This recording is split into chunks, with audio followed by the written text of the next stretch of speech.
What's up, Jeff fans? A brutal Game 14 loss. Jets at Miami. A 30-0 shutout loss. From the highs of last week to the lows of this week, I guess. That's how the season's been going, honestly.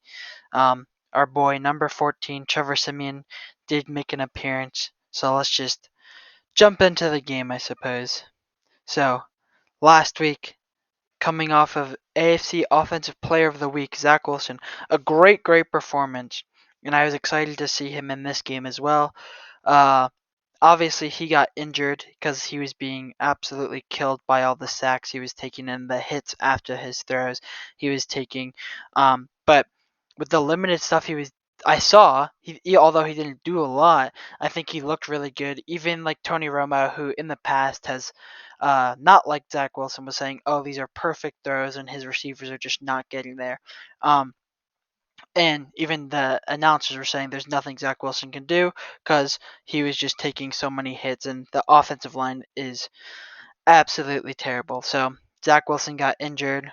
Great game last week, and he got taken out this week. So that's not great for the future. Um, and jumping into the offense, well, I have the offensive line on screen because the Jets offense couldn't do anything, and it's all because of the offensive line. Um, They are absolutely terrible. Mekhi Becton, who the Jets drafted him before I started this channel, but I was really not pro Mekhi Becton, and that has just proven me correct time and time again. He's supposed to be one of the greats, and if you look at that draft class and see the other offensive linemen drafted before and after him, then it was a terrible pick. And he let the fumble happen. He's been terrible. The rest of the offensive line has obviously been terrible. And I know they're banged up, but like Mekhi Becton is a starter. So even their starters are playing like terrible. Their starters are playing it doesn't matter how banged up their offensive linemen get, I would say, because their starters are playing like backups and they're all playing terribly. So just literally nothing they can do. Zack was killed in this game and got taken out.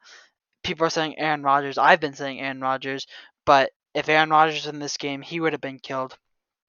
So just terrible. And yes, now is the season to look at mock drafts. They had their first. This is actually their first losing, or they are confirmed to have a losing season rather with this loss. Um, so I've been looking at some mock drafts.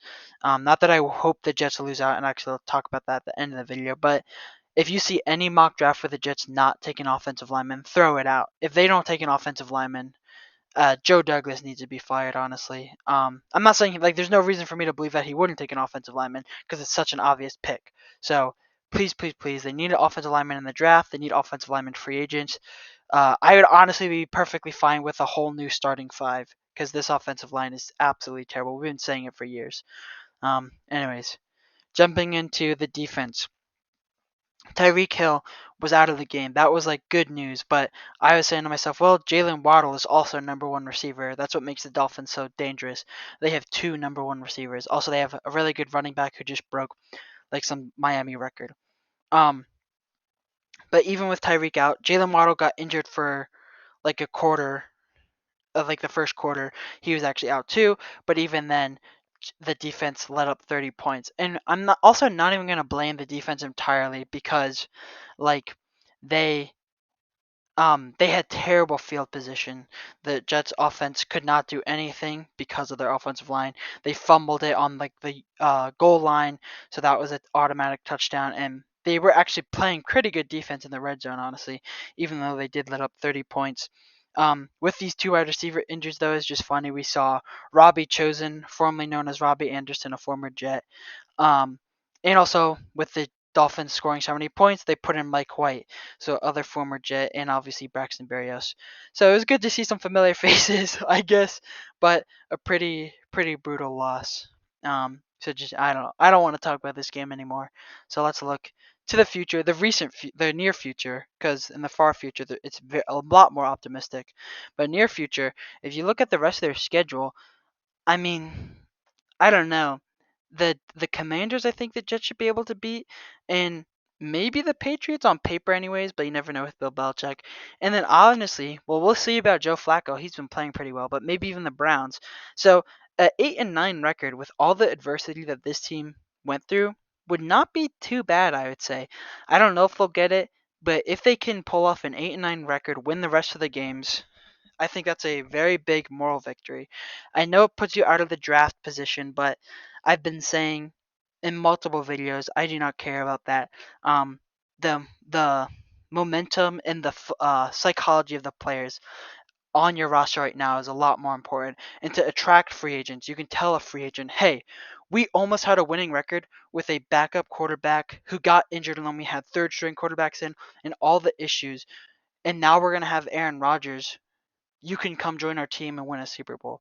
I think winning games to market to free agents is a lot more important than getting one draft pick. And honestly, this is a pretty loaded offensive line draft. So even if they fall back a few more positions because they win out, I think it's worth it. If I'm the Jets, I want to try to, and us fans should be rooting for them to win every single game, no matter what, but specifically down the stretch where these are arguably winnable games.